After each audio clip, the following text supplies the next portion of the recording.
That was Flow Rider with Low, and we kicked off the show with Superstar by Jamila. And we've got a superstar in the studio with us this afternoon. Do. A big welcome to Brad Johnson. Thank you so much for coming in and joining us today. Good afternoon. How are you going? Pretty good. That's pretty all right. good.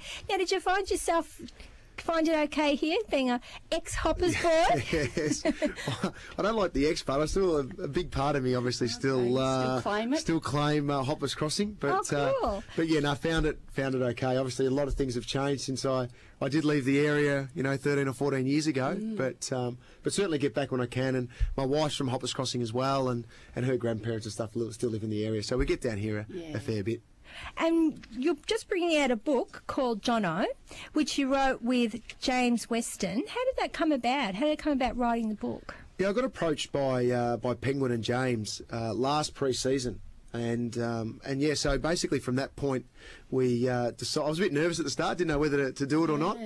But sort of, they talked me around in some sense, and I was glad I was able to, put some stuff together. It really was a good experience. Took about 6 months, but James took all the pressure off and certainly did a fantastic job. And it's not only a book about, what I've done and all this sort of stuff. I'm not that sort of person that likes to talk in that way. It's certainly got a lot of stuff from my ex-coaches and certainly fantastic teammates like Chris Grant, Rowan Smith, Scott West, these sort of guys that put their viewpoint across on how the club's evolved over the last 17 to 20 years. So it's more a focus on the club, and it's so that's why it was pleasing to do it.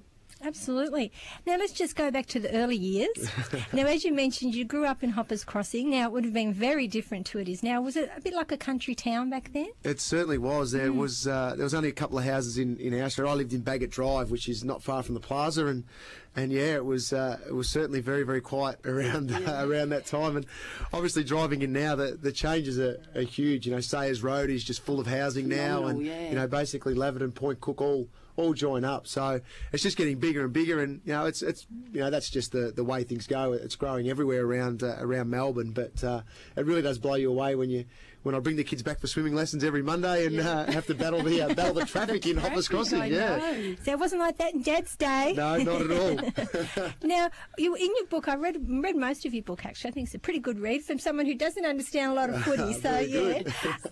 Now, just going back again to the early years, you really, really loved sport from quite a young age, didn't you? Yeah, I was lucky that I suppose my parents gave me every opportunity to have a go at a lot of different sports, and more so little athletics and basketball were the two things that I was really into when I was younger. And it wasn't until probably the age of 13 that I was allowed to play competitive footy. I found that surprising. Yeah, Mum and Dad sort of held me back a little bit. I had to wear a helmet in my first year or so.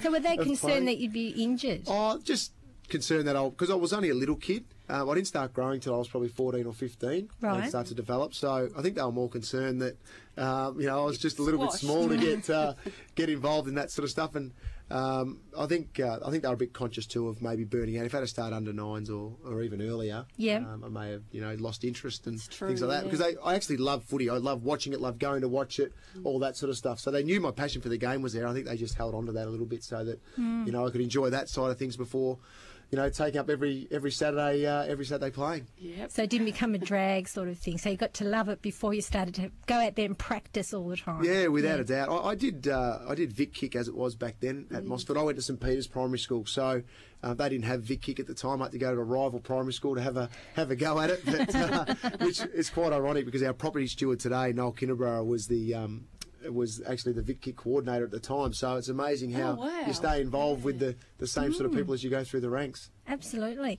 Now, you started off locally at Hoppers Crossing Club, wasn't it? Yeah, I played Hoppers Crossing under 13s, 14s and 15s. So that was a fantastic opportunity, and obviously, that's where you start. That's where your dreams start of playing AFL footy, or even playing footy at whatever level you can.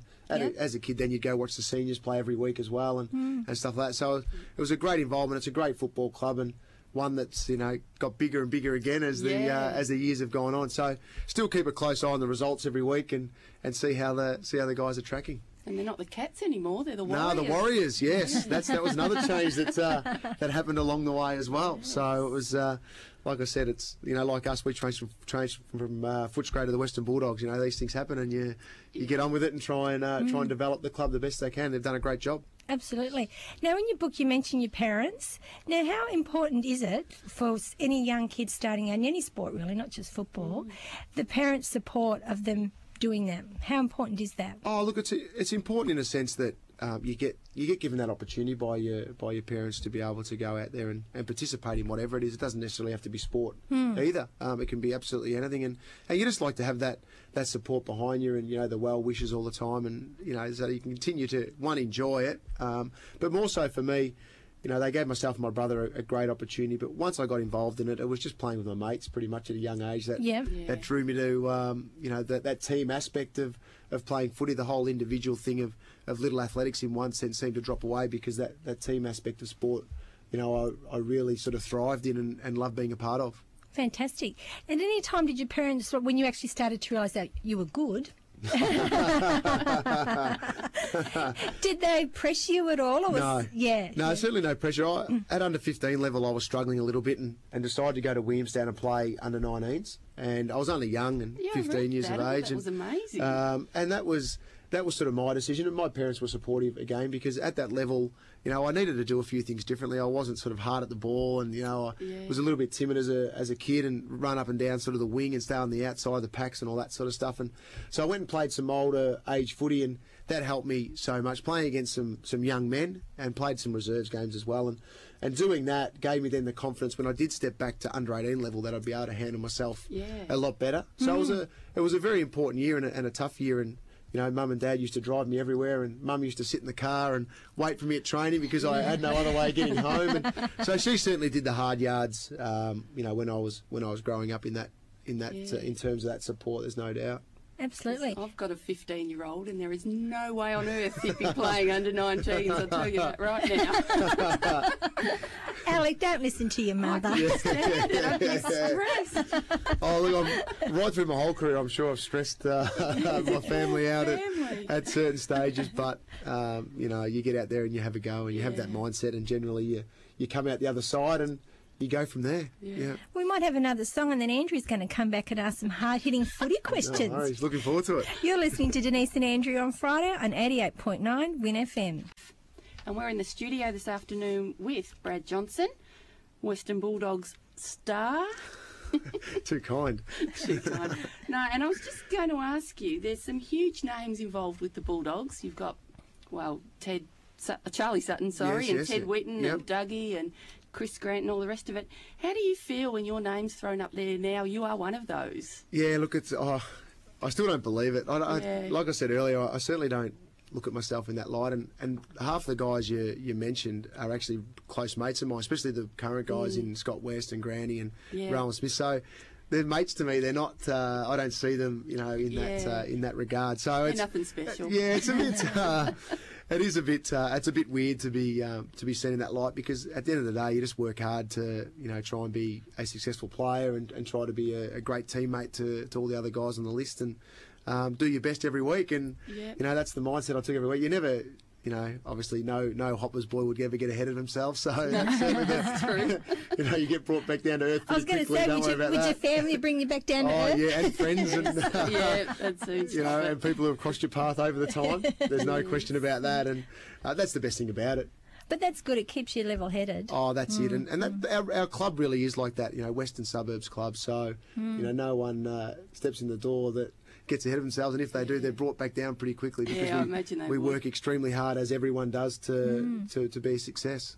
And do you ever think in your wildest of dreams that your career would have reached the heights that it did?